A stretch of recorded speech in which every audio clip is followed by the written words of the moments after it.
Vamos falar agora de Daniel capítulo 7. Aqui já começa a polêmica, né? Na realidade, vocês vão perceber que polêmica mesmo não existe, né? O meio acadêmico é praticamente unânime na sua interpretação. Claro, sempre tem aquela meia dúzia de doidos que gosta de trazer uma nova teoria, né? Porque quem sabe assim marca o seu nome na história, tá? Mas é unânime praticamente no meio acadêmico a que esse texto se refere. Tá? Até porque a explicação vem abaixo, né? Mas, ainda assim, para algumas pessoas é polêmica, por quê? Porque as pessoas gostam de imaginar que eventos e visões sobrenaturais irão acontecer no decurso de suas vidas. Todo mundo gosta de pensar assim, né? Mas, vamos lá. No primeiro ano de Belsazzar, Daniel teve sonhos. Tá? Então, aqui, pessoal, ele retroage. Tá? Ele volta no tempo para o reinado de Belsazzar. Tá? Para Daniel, cronologicamente, ele estabelece o reinado de Belsazzar como sucessor de Nabucodonosor, tá? Como filho de Nabucodonosor. Na realidade, Belsazzar era filho de Nabônidos, tá? E não chegou a ser rei, tá? Na realidade, Nabônidos era rei, ele ficou meio como uma espécie de vice-rei, né, em alguns momentos em que Nabônidos se ausentou, tá? Mas ele volta aqui, ele retroage, ele retorna para o reinado de Belsazzar. Ou seja, o que se lê aqui? Não, nós estamos falando desde o momento pós-exílio, tá? Foi Nabucodonosor que levou o povo ao cativeiro. Quando ele fala de Belsazzar, ou seja, ele está falando de um período do povo escravizado, tá? Na Babilônia. Escravizado não, perdão, exilado na Babilônia, tá? Esse é o contexto, vamos dizer assim, né, inicial com relação aqui a esse momento. Bom, então Daniel teve sonhos e viu, né, 4 ventos agitando o mar. Tá? Então, os ventos, eu já vou dizer de antemão para vocês, a gente vai ver isso, né? Mas, assim, os ventos estão associados às 4 direções cardeais. Tá? O vento ele poderia soprar do Oriente, do Ocidente, do Norte ou do Sul. Tá? Então, como você tinha... isso é muito usado, né? Você pode ver na Bíblia, veio um vento oriental, veio um vento do norte, etc., tá? Os 4 ventos soprando ao mesmo tempo significaria um momento de muita confusão, de muita agitação. O mar agitado também mostra a mesma coisa. Então, aqui a terra toda está aí empolvorosa nesse tempo. Então, o primeiro era um leão com asas de águia. Suas asas foram arrancadas, ele foi erguido, se tornou como um homem, recebendo um coração. O segundo era um urso. Foi erguido pelos lados e tinha 3 costelas entre os dentes. Foi ordenado a comer tanta carne quanto pudesse. O terceiro era um leopardo. Tinha 4 asas nas costas e 4 cabeças. Recebeu autoridade para governar. O quarto animal tinha dentes de ferro, despedaçava e devorava suas vítimas. Tinha 10 chifres. Um pequeno chifre surgiu e 3 dos chifres foram, né, na verdade, foram arrancados, né? Tá errado aqui. O chifre tinha olhos de homem e boca que falava arrogantemente. Tronos foram postos no lugar e um ancião vestido de branco se sentou sobre um trono de fogo. E diante dele saía um rio de fogo e milhares e milhões serviam diante dele. Começou o julgamento e o animal foi morto e lançado ao fogo. Os demais perderam a autoridade. Um filho do homem, tá? Ok, pessoal? Não é o, não tem artigo aqui, tá? Se fosse o, né? Aqui você teria o artigo definido, que no hebraico seria a letra Re no começo, e no aramaico, normalmente, era usado o Aleph no final. Tá? Então, um filho de homem, né, na verdade seria a melhor tradução, vindo nas nuvens, foi até o ancião. Ele recebeu toda a autoridade. Daniel temeu, e um dos homens lhe deu a interpretação. 4 animais são 4 reinos. O reino sem fim é o que os santos receberão. O quarto reino seria diferente dos demais, devorando a terra inteira. Os 10 chifres seriam 10 reis que sairiam desse reino, até que outro rei surgisse. O pequeno chifre guerreava com os santos até ser derrotado. Esse rei falaria contra o Altíssimo, oprimiria os santos e mudaria os tempos e a lei, mas seria julgado e destruído. Um filho do homem com o reino eterno seriam os santos do Altíssimo, obtendo um reino eterno. Tá? Então, essa é a interpretação que é dada pelo próprio, vamos dizer assim, pelo próprio Daniel, né, narrada pelo próprio Daniel, a princípio, né, por conta da explicação que ele recebeu de um homem nesse sonho. Atenção, é sonho, tá, pessoal? Tem gente que acha que isso daí é um mundo espiritual e invisível. É sonho, tá? São visões, não é para você tomar o pé da letra, tá? Muito bem.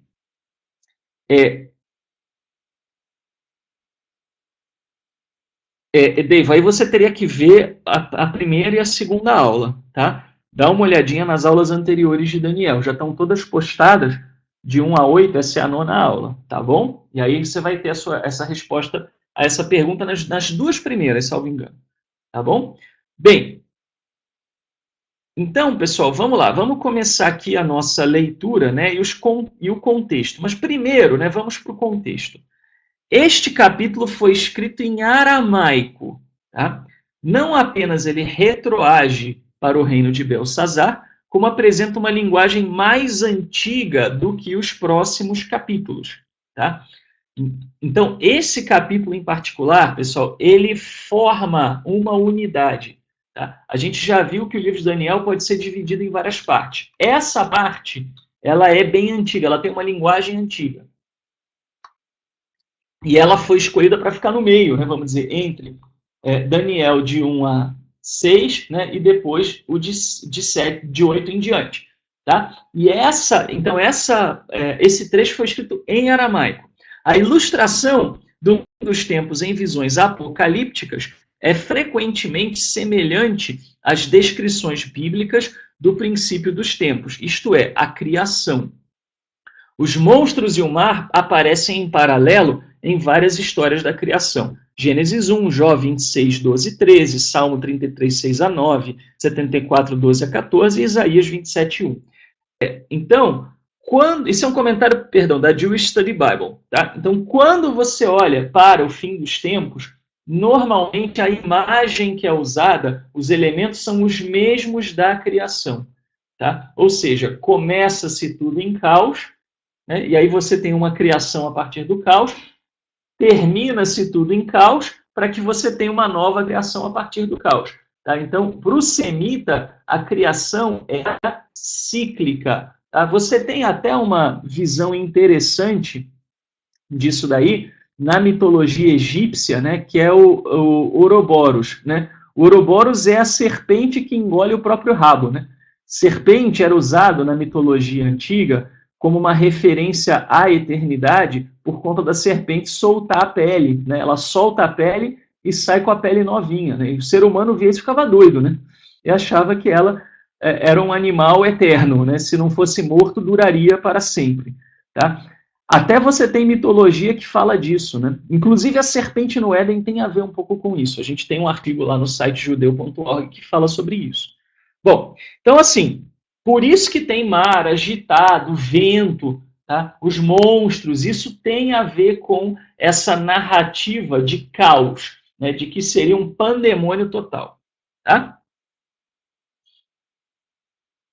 Muito bem, então vamos começar a ler aqui.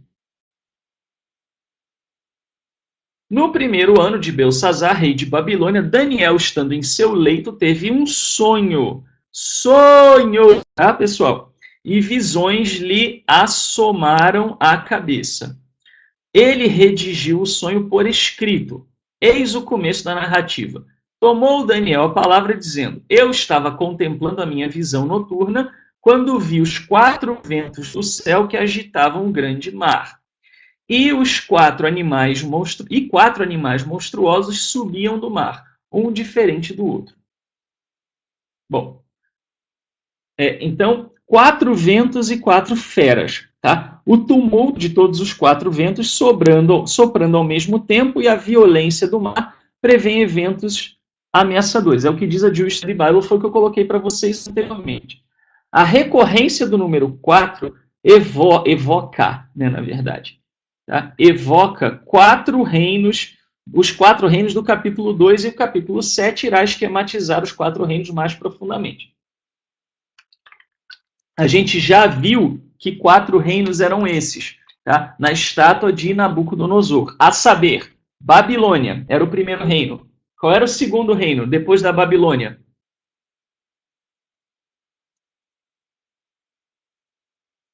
Quem lembra?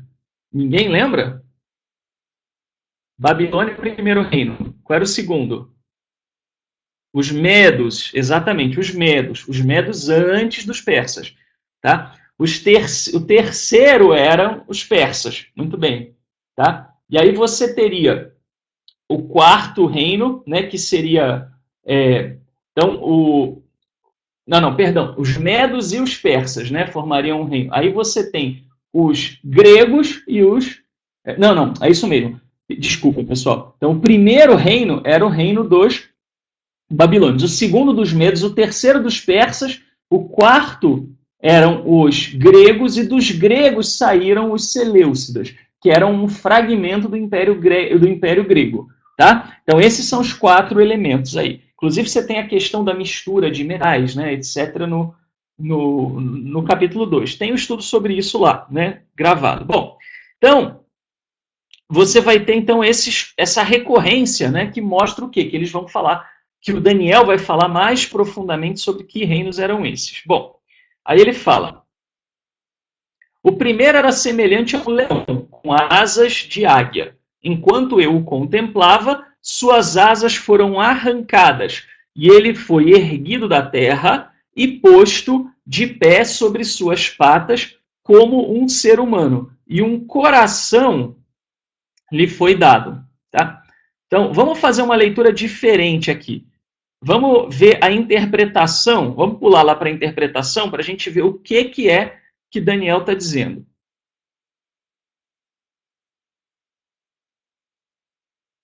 Então, aqui ele fala: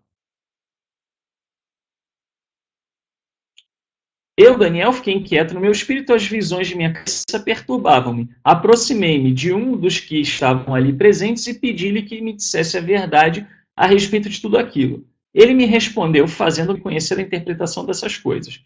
Esses animais enormes, em número de 4, são 4 reis que se levantarão da terra. Os que receberão o reino são os santos do Altíssimo, e eles conservarão o reino para sempre, de eternidade em eternidade. Tá? Tudo bem. Vamos então agora ler o comentário. Tá? Então, o primeiro animal. O que a gente sabe sobre esse primeiro animal? Era um leão alado. Leão era o símbolo de que reino, pessoal? Eu mostrei para vocês até os painéis, né? Tá? Leão era que reino? Lembra dos painéis que eu mostrei para vocês? Em Daniel 6, ó, vou mostrar de novo.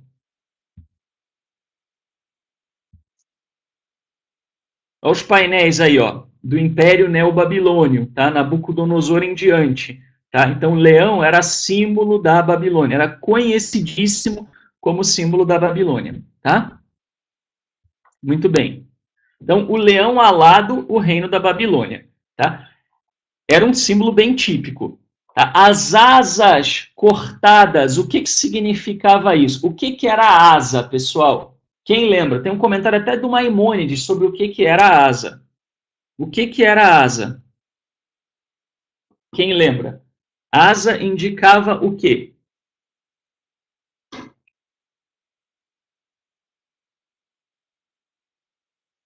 Isso, algo rápido, exatamente. Tá? A asa cortada, a asa arrancada, o que significaria isso? A asa arrancada significaria que aquele reino seria destruído rapidamente. Tá? Se você lembrar bem, Daniel, né, estabelece justamente, ele para, né, ali o capítulo 5, justamente o quê? Com a queda, né, a queda de Belsazar. Tá? Belsazar que foi tomado, né, ali por... Bom, segundo o livro de Daniel, né, seria Dario, mas na realidade foi Ciro, né? Mas isso a gente já falou na aula passada, tá?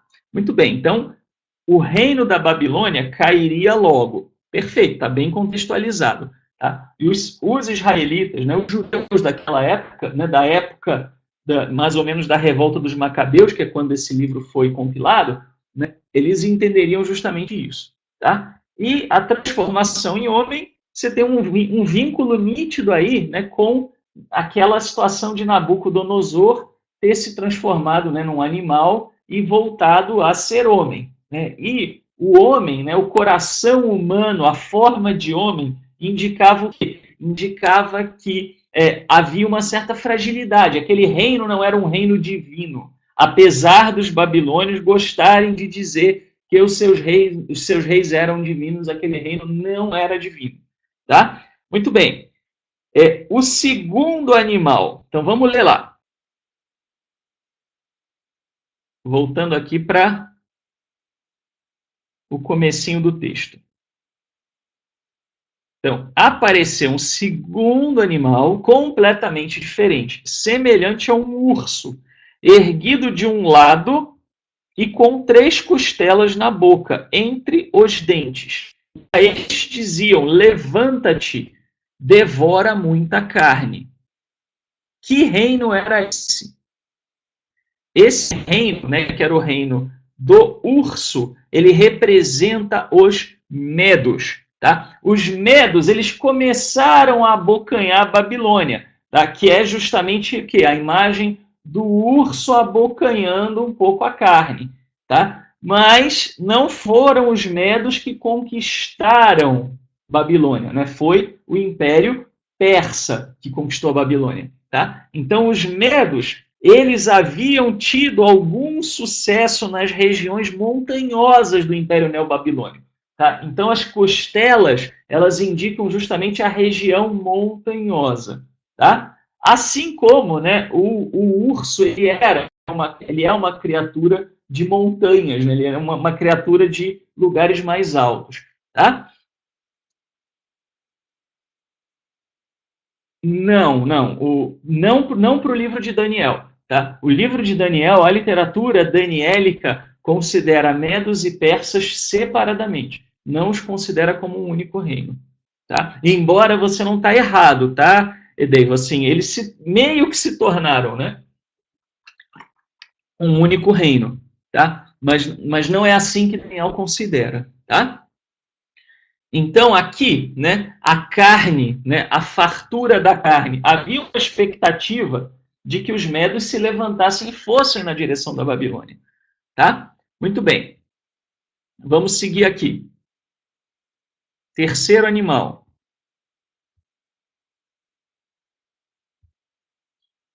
E vocês repararam, né? São só feras carnívoras, né? Depois disso, continuando a olhar, vi ainda outro animal, semelhante a um leopardo, que trazia sobre os flancos 4 asas de ave. Tinha também 4 cabeças e foi-lhe dado o poder. O que isso significa, pessoal? Vamos lá. Lembrando, a gente já viu o que significa asa. O que significaria asa?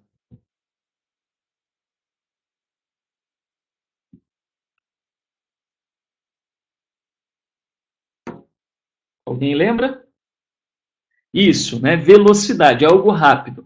Tá? As 4 asas, elas indicariam, né? O número 4, ele aparece muito associado a quê? Muito associado não só à velocidade, como também à regionalidade. Esses impérios foram todos impérios que se alastraram pelos 4 cantos do planeta na visão semita. Tá? Então, das duas, uma.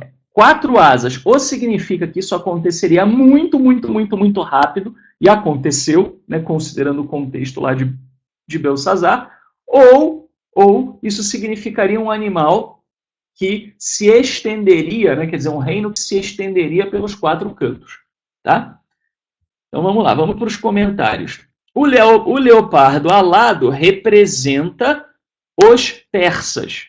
Tá? As 4 cabeças representam 4 reis persas, citados em Daniel 11:2. A gente ainda vai ler Daniel 11:2.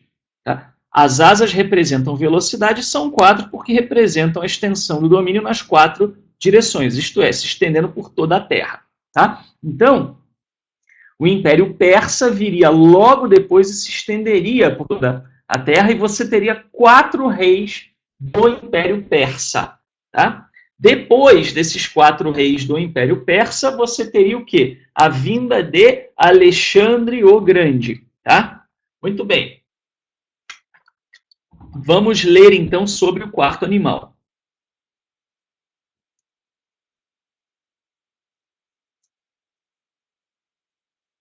A seguir, ao contemplar essas visões noturnas, eu vi um quarto animal terrível, espantoso e extremamente forte. Com enormes dentes de ferro, comia, triturava e calcava aos pés o que restava. Tá? O reino de Alexandre o Grande foi um reino conhecido por grandes vitórias militares. Foi considerado um reino bastante forte. Tá? Então, aqui essa imagem, né, ela é bem propícia, né, de triturar o que restava. Muito diferente dos animais que o haviam precedido, tinha este 10 chifres. Enquanto eu considerava esses chifres, notei que... Espera aí, vamos fazer o seguinte, vamos ler o quarto sem falar dos chifres ainda, a gente lê os chifres mais especificamente. Tá? Então, vamos lá. Vamos ver o que diz lá para o final.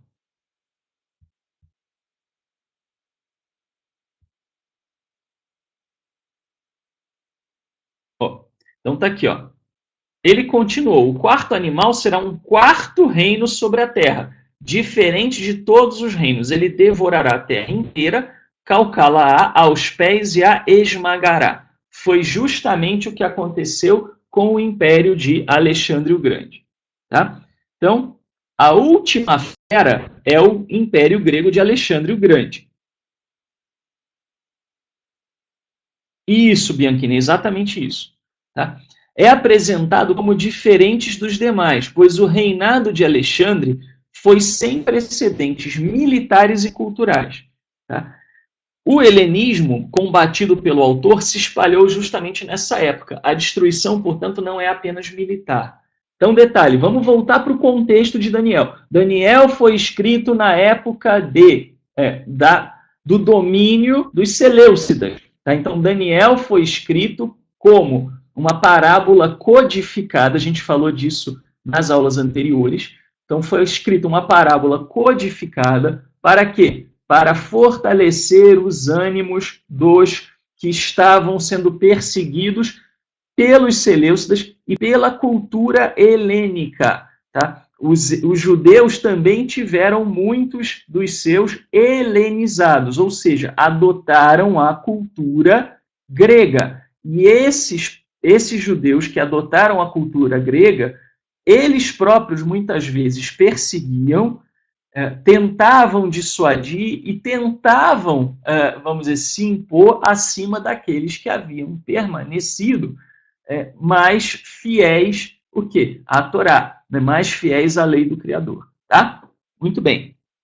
Então, a destruição, ela não é só uma destruição militar, ela é uma destruição cultural. E sob esse prisma, você tinha, então, vamos dizer assim, o reino da Grécia foi o pior deles, pior até do que o romano. Tá? Por que eu digo que o reino da Grécia foi pior do que o romano, nesse sentido? Porque o romano, ele ainda, quer dizer, o romano que conviveu ali com os judeus, né? Ele ainda mantinha, né, uma certa autonomia cultural para as dadas regiões. E era ele próprio helenizado em sua cultura. Tá? Então, de tal maneira marcou a cultura grega, né, o mundo, que até o Império Romano se apropriou dessa cultura. Tá? Mas o Império Romano era muito menos impositivo do que o Império Grego, tá? Com relação à cultura. O grego é aqui eu estou estendendo também para os Seleucidas. né, que foram uma continuação desse império, tá? Diferentemente dos romanos. Ah, mas os romanos foram muito piores porque eles destruíram o templo e exilaram os judeus. Sim, isso é verdade. Sob esse prisma, eles foram piores.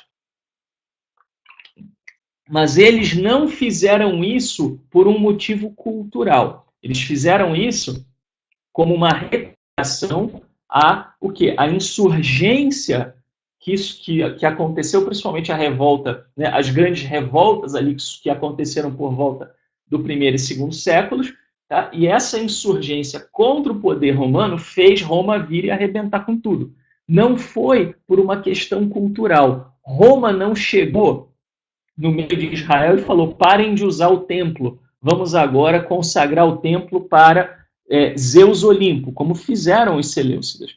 Tá? Então, foi totalmente diferente. Tá? Então, o Império de Alexandre o Grande, e, obviamente, também tem outro aspecto, né? Que, assim, o livro de Daniel, ele não foi escrito no período de dominação romana. Tá? Então, a preocupação do autor era o helenismo.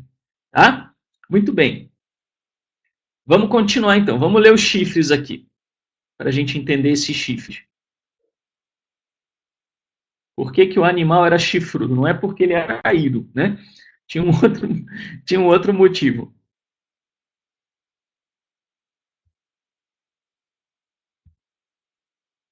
Vamos lá. Tinha este 10 chifres. Enquanto eu considerava esses chifres, notei que surgia entre eles ainda outro chifre, pequeno, diante do qual foram arrancados 3 dos primeiros chifres pela raiz. E neste chifre havia olhos como olhos humanos e uma boca que proferia palavras arrogantes. Tá? Então, esse é o chifre. Muito bem.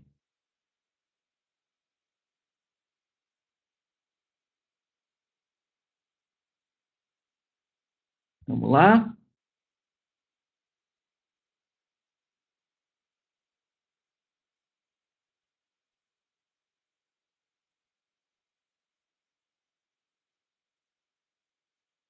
Vamos ver até em que momento que ele fala da explicação aqui. Quarto reino, aqui. Quanto aos 10 chifres, são 10 reis que surgirão desse reino, e outro se levantará depois deles. Ele será diferente dos primeiros e abaterá 3 reis. Pergunta para vocês, pessoal. Esse chifre pequeno, né, que é um chifre importante aí, ele surge a partir de que reino? Ele surge a partir de que reino? Que a gente está vendo aqui a sequência.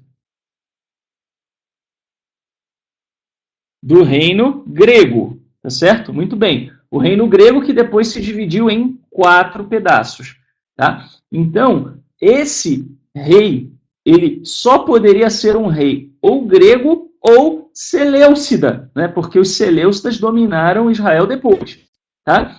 Então, pessoal, não é o Barack Obama, né?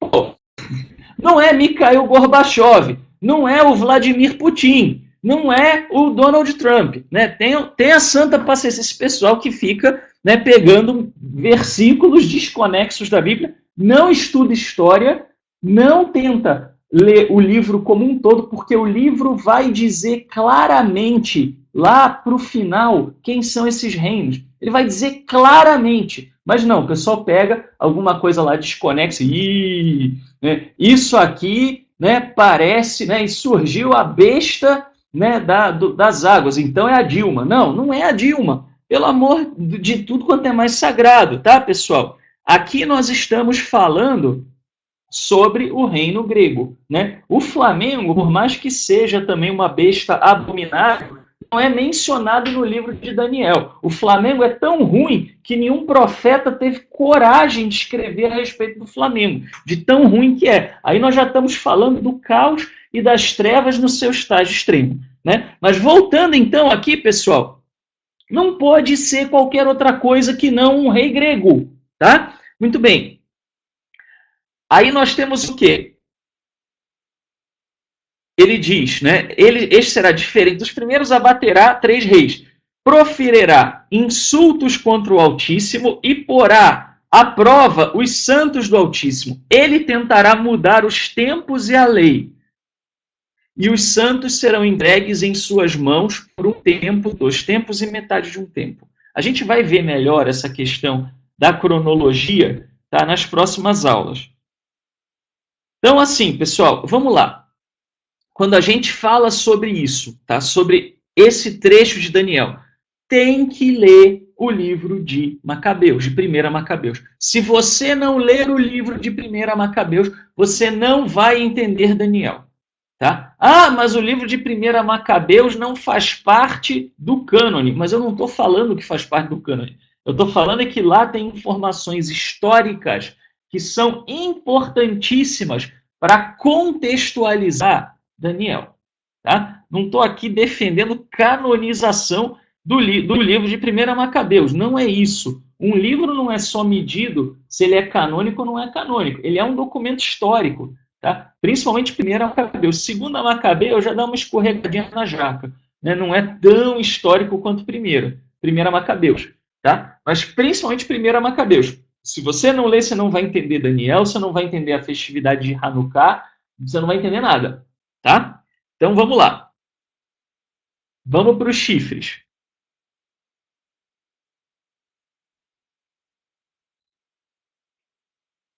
Então, assim, pessoal, você teve, tá? Desde Alexandre o Grande, você teve, até chegar nos Seleucidas, você teve briga de reis, tá? E aí, quando chegou nos Seleucidas, você vai ter 7 reis, tá? Então, diferentemente dos demais, o reino de Alexandre o Grande, ele não foi suplantado, tá? Por isso que não mostra ele da mesma maneira, não mostra um outro reino tomando o seu lugar, tá? Mas se fragmentou após a sua morte, após a morte de Alexandre, tá? Os 7 chifres representam os sucessores seleucidas de Alexandre no Oriente Médio, tá? A saber, Nicator, Seleuco I Nicator, Antíoco I Sóter, Antíoco II Teos, Seleuco II Calínico, Seleuco III Serauno, Antíoco III Grande, Seleuco IV Filapator. O último chifre representa o Seleucida Antíoco IV Epifânio, que matou alguns de seus rivais. Por isso ele aparece, tá, pessoal, suplantando os demais chifres. Tá? Os chifres foram os reis seleucidas. E Antíoco Epifânio, ele matou alguns, por isso que 3 são arrancados. Tá? Ele matou alguns dos seus principais adversários e assumiu como o rei. Tá? Então ele seria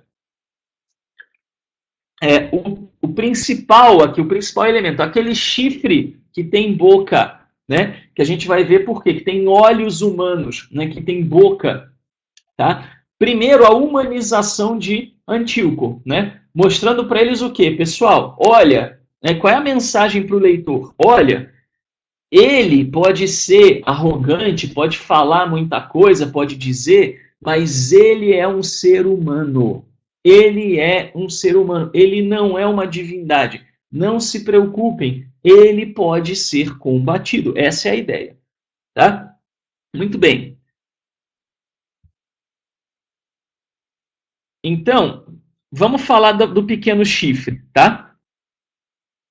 3 são as características do primeiro chifre. Né? Você tem a arrogância, né? Ele é arrogante, ele faz guerra com os santos e ele muda os tempos e a lei. Vamos entender aqui. Tá? Então, primeira arrogância. O que aconteceu? Antíoco Epifânio dominava sobre a região ali da Judéia. Tá? Antíoco Epifânio desce com seus exércitos para tentar conquistar, para lutar contra os Ptolomeus. Tá? Os Ptolomeus e os Seleucidas, eles viveram momentos de muita tensão, tá? De muita briga. Até que se estabeleceu depois o Império Romano, mas o Império Romano não é objeto do livro de Daniel. Tá? Então, Antíoco Epifânio, ele desceu para guerrear contra os Seleucidas, contra os Ptolomeus. Os Ptolomeus estavam ameaçando avançar no território de Antíoco Epifânio. Antíoco Epifânio, por sua vez, também tinha aspirações de avançar sobre o território dos Ptolomeus. Foram lá e fizeram uma guerra. Né? Essa guerra, apesar de você ter tido um sucesso de Antíoco Epifânio, ela foi custosa, ela custou muito, ela foi pesada financeiramente. O que Antíoco Epifânio resolveu fazer? Passando de volta por Jerusalém, resolveu levar uma parte, né, dos despojos ali que estavam no templo de Jerusalém. Tá? Então, a gente lê em 1 Macabeus 21, de 21 a 20, perdão, 1 Macabeus 1, de 21 a 24, entrando com arrogância no santuário. Olha aí, ó. Olha a arrogância aqui. Entrando com arrogância no santuário, apoderou-se do altar de ouro, do candelabro com todos os seus acessórios. Para vocês terem uma ideia do que isso representaria na prática, tá? A menorá atual, que foi feita pelo Temple Institute, eu até mostrei num vídeo que eu fiz no meu canal do YouTube, quando lá estive, ela custou 20 milhões de dólares para ser feita, e para ser feita nos dias atuais, com toda a tecnologia atual. Tá? Então, só a menorá valia uma nota pretíssima, tá? Mas os demais objetos e artefatos de ouro era muita grana. Tá? E o Antíoco Epifânio tinha acabado de ter muita despesa. Então ele resolveu fazer o quê? Ele resolveu ir lá, né, e pegar o que para ele era dele. Então, apoderou-se do altar, do candelabro, com todos os seus acessórios, da mesa da proposição, das vasilhas para libações, das taças, dos incensórios de ouro, do véu, das coroas, da decoração de ouro sobre a fachada do templo. Tudo ele despojou. Tomou, além disso, a prata, o ouro, os utensílios preciosos, os tesouros secretos que conseguiu descobrir.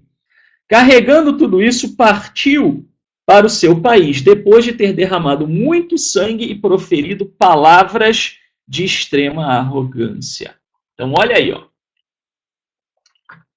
Antíoco Epifânio, ele foi muito arrogante. E quando ele fez isso, pessoal, né, isso já meio que catalisou a guerra, né, contra os seleucidas.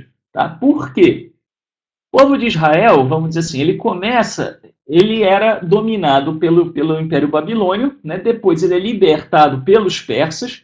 Os persas davam uma certa autonomia ao Estado da Judéia. Depois os gregos foram e conquistaram tudo, né? Mas ainda eles estavam lá com uma certa autonomia. Eram submissos, eram vassalos, havia gente que queria a libertação, mas ainda tinha uma dada autonomia. Não era totalmente, vamos dizer assim, né? não era escravo, né? Vamos dizer assim. Tá? Então, o que acontece? Quando ele passa pelo templo, levando tudo isso, pessoal, o que dava para fazer no templo?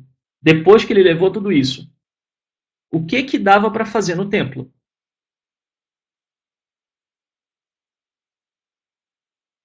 Nada, né? Não dá para fazer nada. Você leva embora os altares, os utensílios, a menorá, né? As taças, os incensórios. Vai fazer o quê no templo? Né? Todo mundo dá a mão e ficando, né? Sem fazer nada. Tá? Então não dava para fazer nada. Então ele comprou uma guerra pesadíssima. Por isso que começou com derramamento de sangue, porque os judeus se insurgiram. Tá? Muito bem. Então, a guerra com os santos, né? Olha aqui, ó. Olha o que diz, pessoal. Olha o que diz aqui, ó.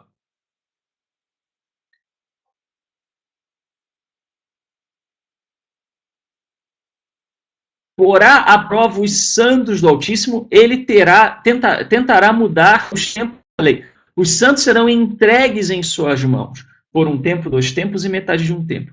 Então vamos ler agora aqui, ó. 1 Macabeus 1:30. Dirigindo-se aos habitantes com palavras enganosas de paz, ganhou-lhes a confiança e de repente caiu sobre a cidade. Golpeou-a duramente e chacinou a muitos de Israel. Tá? Quando você fala sobre a aliança tá? Que é rompida, o pacto de paz que é rompido, que a gente vai ver lá em Daniel 9, é disto aqui que se está falando. Tá? Ele está falando o quê? Que o Antíoco Epifânio, no primeiro momento, os Seleucidas sinalizaram paz para os judeus, até porque eles iam descer pelo território da Judéia para enfrentar os egípcios. Então era necessário que ele tivesse paz com o Estado da Judéia, que era seu vassalo. Tá?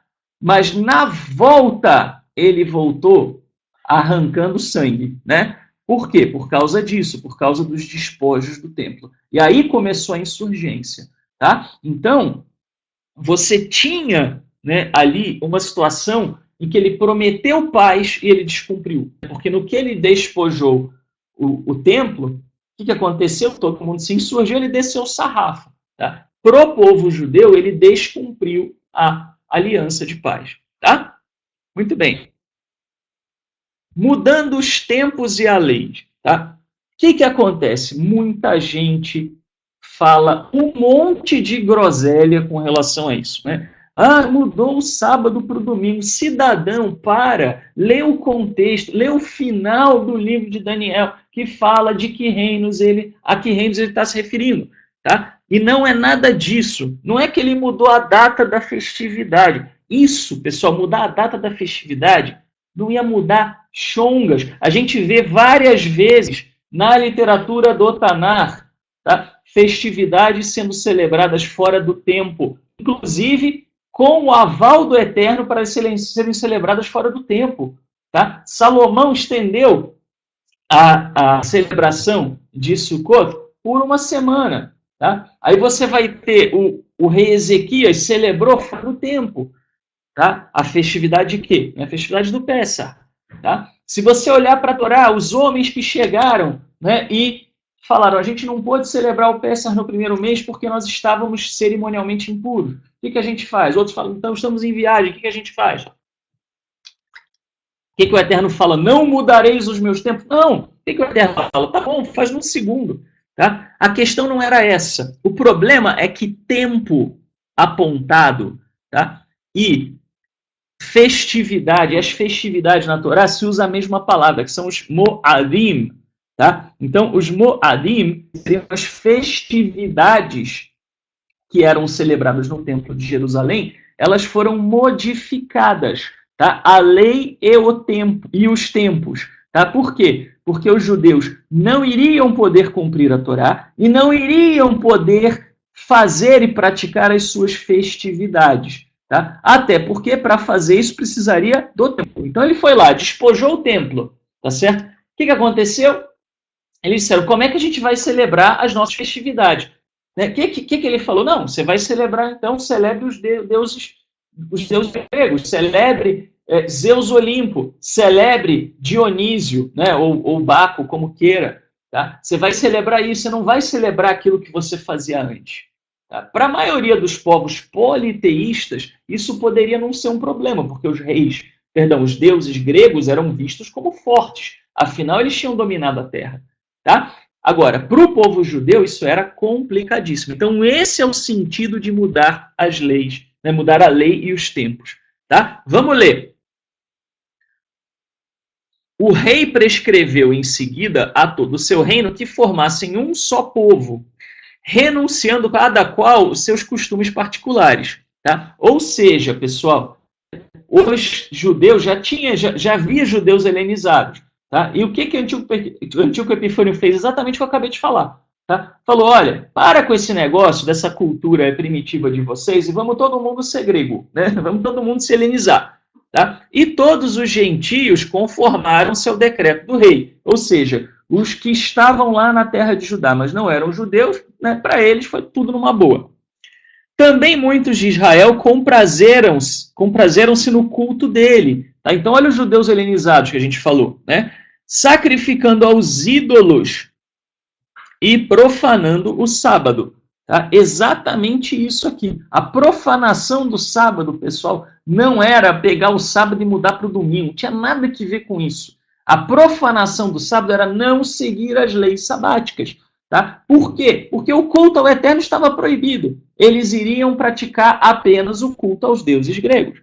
Tá? Além disso, o rei enviou por emissários a Jerusalém e às cidades de Judá ordens escritas para que todos adotassem os costumes estranhos a seus pais, a seu país, perdão, e impedissem os holocaustos, o sacrifício e as libações no santuário, profanassem sábados e festas, contaminassem o santuário e tudo que é santo, construíssem altares, recintos e oratórios para os ídolos e imolassem porcos e animais impuros.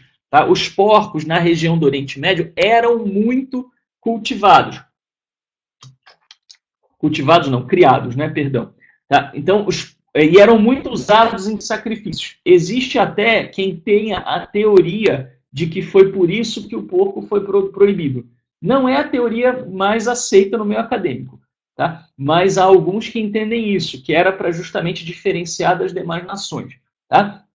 Mas o que a gente sabe é que os seleucidas pegaram e incentivaram que se sacrificasse porcos no altar para os deuses gregos. Tá? E isso, para um judeu vendo, seria o quê? Seria uma calamidade total. Tá? Deixassem também incircuncisos seus filhos, né, não seguissem na aliança da circuncisão, e tornassem abomináveis por toda sorte de se tornassem abomináveis por toda sorte de impurezas e profanações. Teve muito também, né, das orgias, né, de toda a cultura sexual dos helenizados. De tal modo que se olvidassem assim da lei e subvertessem todas as observâncias. Quanto a quem não agisse conforme a ordem do rei, esse incorreria em pena de morte. Está aqui a perseguição aos santos. Perceberam, pessoal? Está aqui muito bem contextualizado, muito bem indicado, muito bem muito perfeito de forma cronológica. Não há necessidade de achar que isso vai acontecer no ano 3000. Isso aconteceu, tá?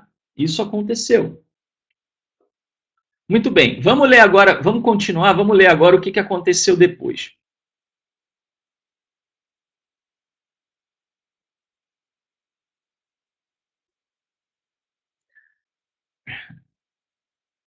Eu continuava contemplando quando foram preparados alguns tronos e um ancião sentou-se. Suas vestes eram brancas como a neve, e os cabelos de sua cabeça alvos como a lã. O branco, na cultura semita, indicava o quê? Pureza. Tá? Isso era importante. Por que era importante? Porque justamente Antíoco Epifânio, ele incentivou, isso obviamente com o aval dos judeus helenizados, a que os judeus dessem demonstrações públicas de se tornarem impuros cerimonialmente. Para quê? Para mostrar um desprezo pela Torá. Tá? Então, isso foi incentivado por Antíoco Epifânio. Tá? Por isso, a visão eterno como alguém totalmente de branco. Isso não é uma visão literal, né, pessoal? O eterno não tem boca, nariz, olho, cabelo, né? Isso foi uma visão de Daniel. Tá?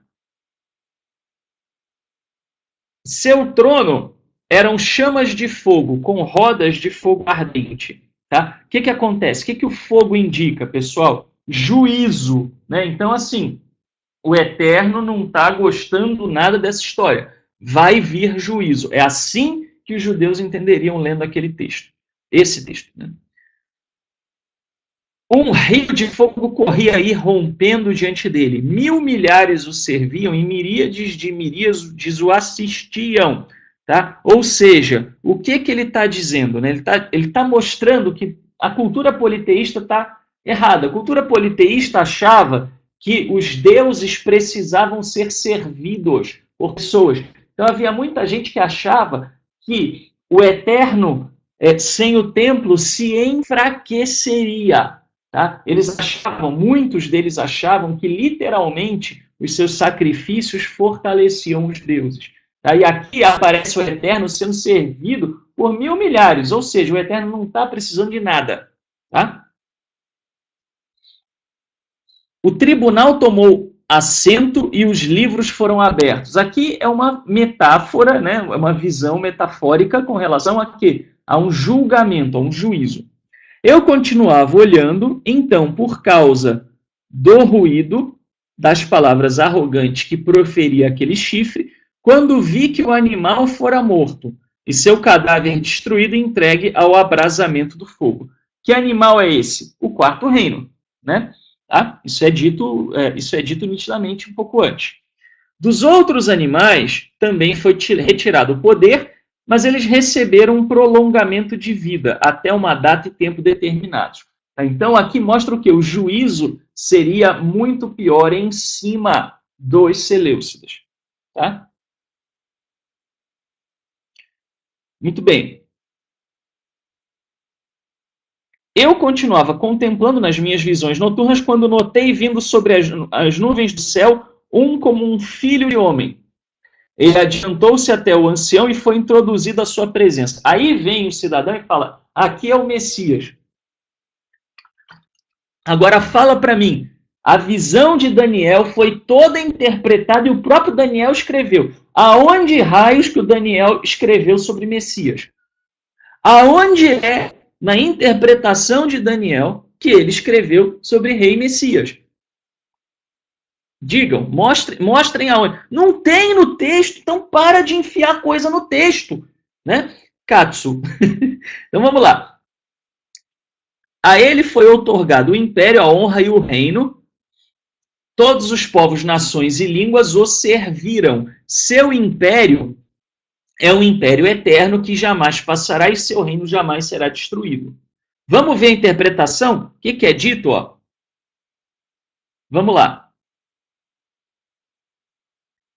Mas o tribunal dará audiência e o domínio lhe será arrebatado, destruído e reduzido a nada até o fim. Ou seja, o reino dos Seleucidas seria destruído. Como foi? Isso aconteceu. Tá? E o reino, o império e as grandezas dos reinos sobre todos os céus serão entregues a quem? Ao Messias? É ao Messias que está escrito aqui? É Messias aqui, pessoal?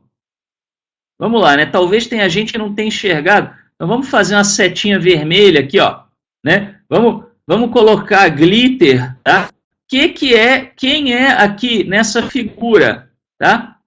É o povo, tá? Não tem nada contra a questão de Mashiach, de Messias, né, como um conceito judaico. Isso tem no Tanar, né? O conceito de Messias, ele é um conceito judaico, mas aqui não tem Messias. Não tem Messias aqui. Aqui é o povo. Tá certo? Então, quem é um filho de homem que aparece? É o povo. Tá certo? Essa visão é a visão de um reino. É a visão do reino de Israel. Esse homem que aparece é Israel. Tá nítido aqui. Tá certo? Até porque todo o restante da visão está contextualizado como uma visão de reino. Tá certo? Ok? Muito bem. Se fosse Messias, diria que esse homem é o líder, o rei davídico que terá honra e glória pelos séculos dos séculos. Não está escrito isso, tá certo? Não tem Messias aqui, tá? Então não vamos colocar coisa que o texto não diz, tá certo? Então vamos lá, vamos ler o comentário. Em seguida, há um julgamento. O Eterno é apresentado como o ancião de dias, aquele que já existia mesmo antes dos deuses das nações. Tá? Mesmo conceito, pessoal, o ancião de dias é o mesmo conceito da aula de Êxodo que a gente viu hoje. É para mostrar o quê? Que o Eterno não acabou, nem terá fim. O Eterno é superior às outras divindades. O Eterno não esqueceu. O Eterno não ficou fraco. O Eterno irá honrar a sua aliança. Tá? O trono... Wallace, está ali do lado. Ó, arquivos compartilhados. Tá? Só você baixar. O trono indica uma cena de um decreto real. E o fogo representa um tempo de destruição, que viria como juízo sobre os reinos. Ou seja, o Eterno iria arrebentar com geral. Tá? Basicamente é isso. Antíoco Epifânio seria derrotado. Os demais reinos também perderiam seu poder. Ou seja, os Seleucidas não viriam a ser destruídos por um de seus adversários se reerguendo. Todos seriam destruídos. Ou seja, o que é que ele está dizendo? Por que ele fala que os outros reinos iriam existir, cada um até o seu tempo? Tá? Para mostrar o quê? Que seria o próprio Eterno que iria destruir os Seleucidas. Tá? Não seria um dos outros reinos que ainda se degladiavam com os seleucidas. Tá? Não seriam os Ptolomeus, né, que iriam trazer a destruição de Antíoco Epifânio. Seria o próprio Eterno. Tá? Muito bem. Parênteses, tá, pessoal? O livro de Daniel foi escrito antes da revolta dos Macabeus. Tá? Antes. Então, o autor, né, ou o compilador de Daniel, o autor desta parte de Daniel, ele tinha convicção que Antíoco Epifânio seria derrotado, mas ele tinha uma convicção pela fé. Tá? Não era de fato algo que a gente pode dizer que foi previsto. Aqui nós temos uma profecia. Tá? Por quê? Porque o livro foi escrito antes, foi escrito durante a revolta dos Macabeus. Tá? Então, aqui, de fato, a gente tem uma profecia. Tá? Na verdade, não bem uma profecia, né? É porque profecia, na cultura israelita da época, né, da Bíblia, a gente poderia dizer que eram, vamos dizer assim, né, eram as exortações. Tá? Aqui é uma revelação. Né? Não havia nada condicional. Tá? Então, foi uma revelação. Aqui era uma revelação mesmo, não tem como fugir. Tá? Muito bem. E um filho do homem. Tá? O texto aramaico traz Kebar Enash, que significa como, tá? Assim no hebraico como no aramaico. Literalmente, um filho do homem. Não tem o artigo o, como eu falei para vocês, o artigo o requeriria no hebraico a letra re antes ou no aramaico a letra aleph no final. Tá? A figura é explicada pelo próprio autor. Tá? Não é o Messias, é o povo dos santos. Acabamos de falar disso. Tá? A expectativa do autor era de que, após a queda de Antíoco IV Epifânio, em algum momento se estabeleceria o reino do Eterno. Tá? O reino que não terá fim é o reino do Eterno. Tá? Então, assim, o reino de Israel não terá fim. Não terá fim. Acontecerá, permanecerá até o fim dos tempos. Não haverá extinção de Israel. Tá? Essa expectativa aparece também nos profetas. Não há aqui uma sequência cronológica, pois ela representa um anseio do povo diante da perseguição. Tá? Então aqui acabou o que ele estava falando do antes. Agora ele está falando dos seus anseios. Tá? Ele fala que Antíoco Epifânio seria derrotado, né? E isso foi uma revelação, e depois ele fala, né, do anseio do reino eterno. Tá? Mas aí não há mais uma sequência cronológica do acontecimento dos fatos. Não é por quê? Não é que ele quebrou a sequência, não é isso, mas é que ele vinha falando de coisas que aconteceram. Tá? Até o quê? Até a revolta dos Macabeus. Tá? E aí, pessoal, como eu acabei não botando quase nenhuma citação direta ao longo, né? O texto foi mais construído, eu coloquei a bibliografia para vocês não ficarem prejudicados. Tá? Nos nossos materiais, ou a bibliografia está ao longo do texto, eu gosto mais de colocar ao longo, tá? Ou está no final. Eu gosto de pôr ao longo porque fica mais claro, né, o que se refere aqui. Tá? E aí eu não costumo pôr no final porque eu não tenho muita paciência né, para fazer bonitinho e tal, mas eu fiz dessa vez porque não há uma citação, não há muitas citações diretas. Tá? Então está aqui, ó, tudo que foi utilizado. Tá? Muito bem. Pessoal, alguma dúvida?